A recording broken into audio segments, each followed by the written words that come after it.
Hello everyone, English by Chhavi sir channel पर आप सभी व्यूवर्स का स्वागत है। तो दोस्तों, आज मैं डिस्कस करने जा रहा हूँ बीए फिफ्थ सेमेस्टर के पेपर सेकंड फिक्शन की यूनिट नंबर सेकंड से हिस्टोरिकल नॉवेल को। तो आइए क्वेश्चन को रीड करते हैं और आंसर को लाइन बाय लाइन एक इजी लैंग्वेज में समझते हैं। Write a detailed note on the historical novel.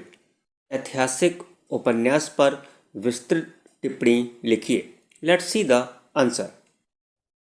One of the most popular branch of the literary genre of fiction in all countries is historical novel. सभी देशों में कथा साहित्य की सबसे लोकप्रिय शाखा ऐतिहासिक उपन्यास है, यानी हिस्टोरिकल नॉवेल है। And writers all over the world have written historical novels successfully. दुनिया भर के लेखकों ने हिस्टोरिकल नॉवेल्स को सक्सेसफुली यानी सफलतापूर्वक लिखा। द हिस्टोरिक नॉवेल प्रेजेंट्स, जो हिस्टोरिक नॉवेल होते हैं प्रेजेंट्स प्रस्तुत करते हैं the history of the times, अपने समय के इतिहास को प्रस्तुत करते हैं। और कैसे प्रस्तुत करते हैं? इन अ मोर इंटरेस्टिंग मैनर, बड़े ही दिलचस्प तरीके से। Life presented in it is more vivid and thrilling than in a textbook history. इसमें प्रस्तुत जीवन की किसी पाठ्य पुस्तक के इतिहास की तुलना में अधिक जीवंत और रोमांचकारी है। which deals with dry facts and statistical data, जो ड्राई तथ्यों और सांख्यिकीय आंकड़ों से संबंधित होती है।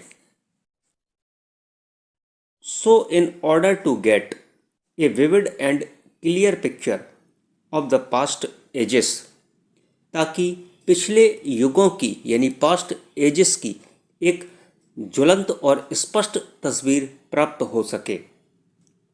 When people lived a full life, उस समय जो लोग होते हैं अपनी फुल लाइफ को जीते थे।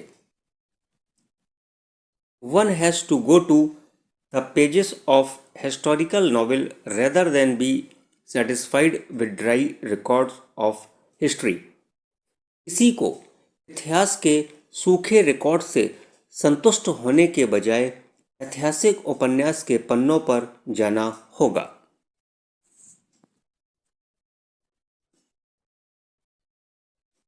It is not easy to give a precise definition of a historical novel, यानी हिस्टोरिकल नॉवेल की संक्षिप्त परिभाषा देना नॉट इजी, वो आसान काम नहीं है।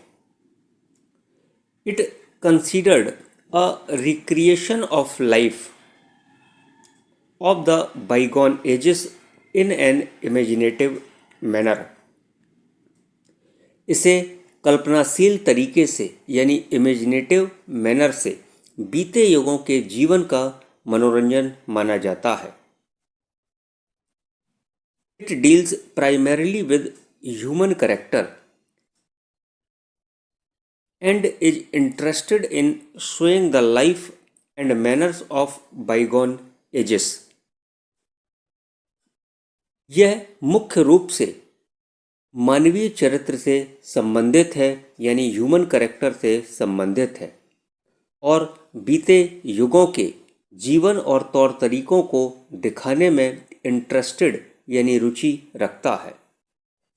इनफैक्ट, वास्तव में historical novel is a contradiction in terms as Stoddard observes in the evolution of the English novel.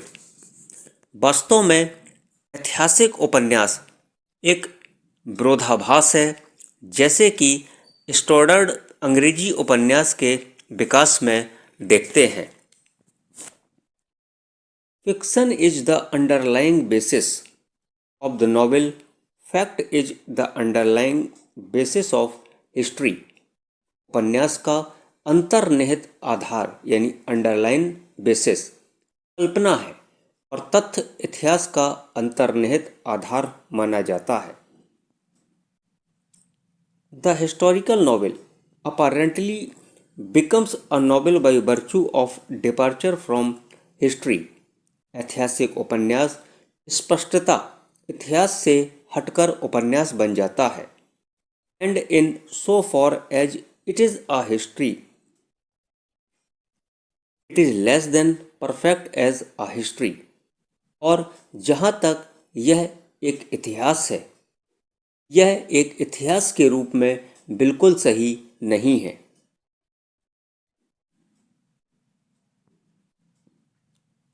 The aim of a historical novelist यानी ऐतिहासिक उपन्यासकारों का जो उद्देश्य होता है is to bring to focus in an imaginative manner the life style,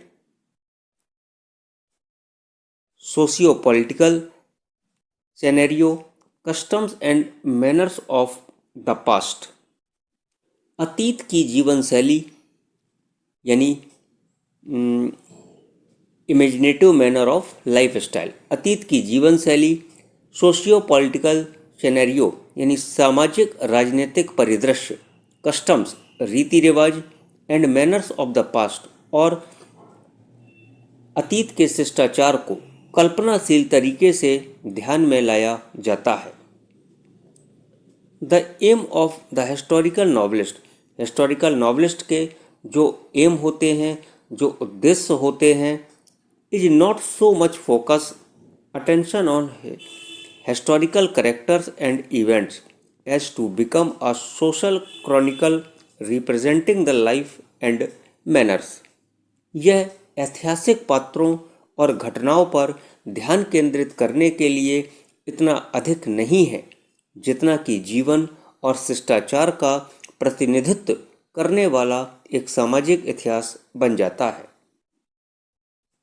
the ways and feeling of the people of a particular period chosen by him for delineation, चित्रण के लिए उनके द्वारा चुने गए एक विशेष काल के लोगों के तरीके और भावनाएं। Historical novel thus becomes a magnetised history, यानी इस प्रकार ऐतिहासिक उपन्यास एक मैग्नेटाइज्ड हिस्ट्री बन जाता है, चुंबकीय इतिहास बन जाता है।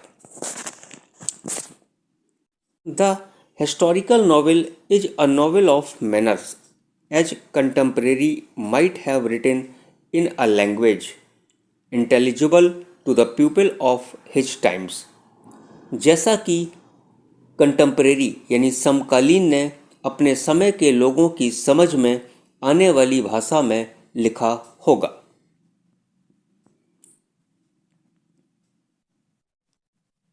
स्कॉट्स ग्रेट सक्सेस यानी वॉल्टर स्कॉट की जो महान सफलता है इसके रूप में एज अ हिस्टोरिकल नॉवलिस्ट, एक ऐतिहासिक उपन्यासकार के रूप में, लाइज इन द फैक्ट, इस तथ्य में निहित है कि he successfully breathed life into the dry bones of history. इन्होंने इतिहास की ड्राई बोन्स यानी सूखी हड्डियों में सफलतापूर्वक जान फूंक दी होगी, यानी ब्रीथ डाल दी होगी।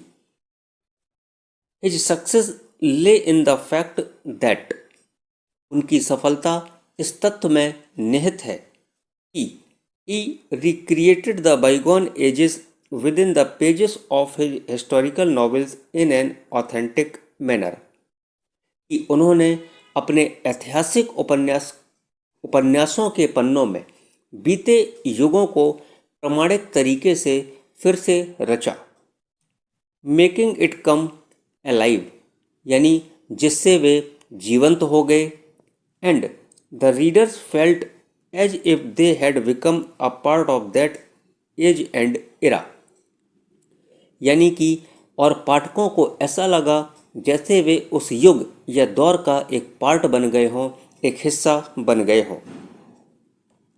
हिज प्रेजेंटेशन, वॉल्टर स्कॉट का जो प्रस्तुतिकरण था was accurate yet romantic. Accurate मतलब सही होने के साथ साथ रोमांटिक भी था। And the social and political life of the times he portrayed in his novel smacked of reality, for while describing he immersed himself completely in that period। और उन्होंने अपने उपन्यासों में जिस समय के सामाजिक और राजनीतिक जीवन को दर्शाया उसमें वास्तविकता की झलक देखने को मिलती थी, क्योंकि वर्णन करते समय वे खुद को पूरी तरह से उस दौर में डुबो लेते थे। For him the past, often by virtue of some chance revelation और contact, ceased to be the past. उनके लिए अतीत यानी पास्ट अक्सर किसी संयोगवश रहस्योद्घाटन या संपर्क के कारण अतीत नहीं रह जाता था। And became in his consciousness as immediate as the present। उनकी चेतना में वर्तमान की तरह तात्कालिक प्रभाव देखने को मिलता था।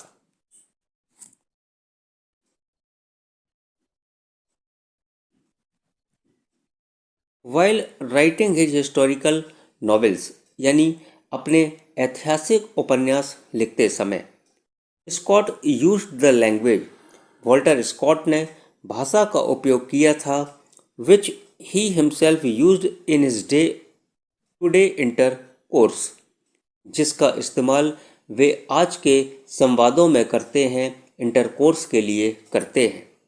ही रियलाइज्ड दैट, उसने महसूस किया कि pedantic fidelity to period and precisely archaic language, इस समय के प्रति पांडित्यपूर्ण निष्ठा यानी पेडेंटिक फिडिलिटी, पांडित्यपूर्ण निष्ठा और सटीक पुरातन भाषा, however delighting to the readers, resulted in unreadable fiction. पाठकों के लिए भले ही साहित्यिक हो, रिजल्टेड इन अनरीडेबल फिक्शन, अपठनीय कथा साहित्य का परिणाम होती थी। And his own creative sense led him to make a more electric use of material, और उसकी अपनी रचनात्मक समझ ने उन्हें अपनी सामग्री का अधिक उदार उपयोग करने के लिए प्रेरित किया था। Rejecting एंटीक्वेरियन realism and over accuracy, यानी कि पुरातन यथार्थवाद और अति सटीकता को अस्वीकार करते हुए, रिजेक्ट करते हुए, he favoured a language approximating to common speech. उन्होंने कॉमन स्पीच मतलब आम बोलचाल के करीब एक ऐसी भाषा का पक्ष लिया, बट हाईलाइटेड विद पोइट्री, लेकिन इसको पोइट्री के द्वारा हाईलाइटेड किया गया, and with just enough to archaism to create an illusion of the past, और अतीत का भ्रम पैदा करने के लिए पर्याप्त पुरातनता थी। The average readers at that time would deemed no more, उस समय का औसत पाठक इससे अधिक की मांग नहीं कर सकता था। तो दोस्तों, ये था आपका क्वेश्चन हिस्टोरिकल नॉवेल के ऊपर। आपको कैसा लगा कमेंट करके ज़रूर बताएं। यदि आप चैनल पर नए हैं तो English by Chhavi sir channel को सब्सक्राइब करें।